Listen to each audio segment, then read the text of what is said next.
Prodigals are returning is the name of this. Prodigals are returning.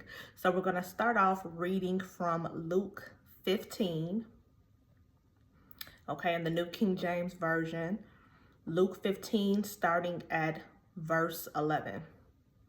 Then he said, a certain man had 2 sons, and the younger of them said to his father, Father, give me the portion of goods that falls to me.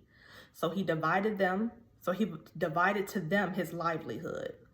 And not many days after, the young son gathered all together, journeyed to a far country, and there wasted his possessions with prodigal living. But when he had spent all, there arose a severe famine in that land, and he began to be in want. Then he went and joined himself to a citizen of that country, and he sent him into his fields to feed swine. And he would gladly have filled his stomach with the pods that the swine ate, and no one gave him anything. But when he came to himself, catch it, okay? But when he came to himself, he said, how many of my father's hired servants have bread enough and to spare, and I perish with hunger? I will arise and go to my father, and will say to him, Father, I have sinned against heaven and before you, and I am no longer worthy to be called your son. Make me like one of your hired servants. And he arose and came to his father. But when he was still a great way off, his father saw him and had compassion, and ran and fell on his neck and kissed him. And the son said to him, Father, I have sinned against heaven and in your sight, and am no longer worthy to be called your son. But the father said to his servants, Bring out the best robe and put it on him, and put a ring on his hand and sandals on his feet. And bring the fatted calf here and kill it, and let us eat and be merry. This is it right here, okay? Verse 24. For this my son was dead and is alive again.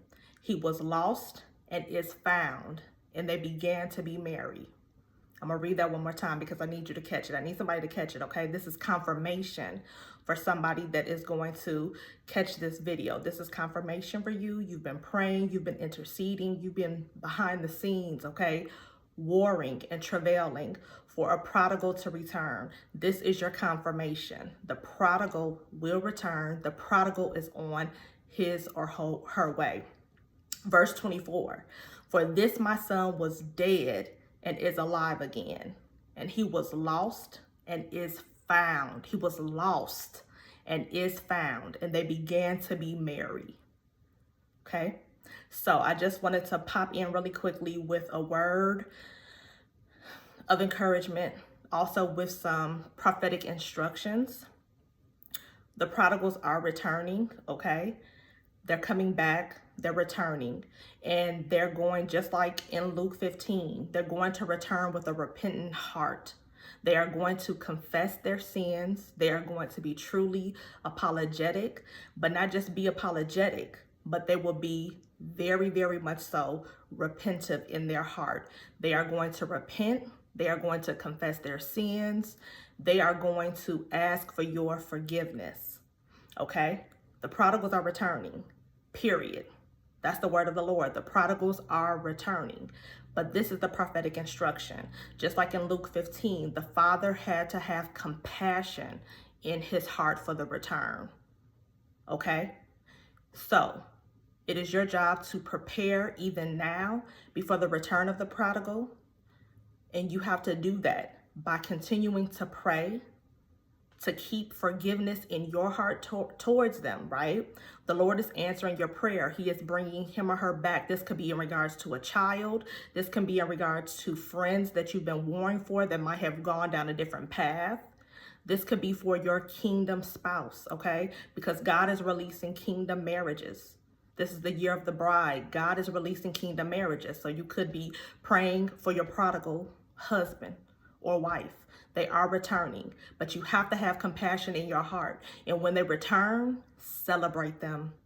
That's the prophetic instruction, compassion and celebration.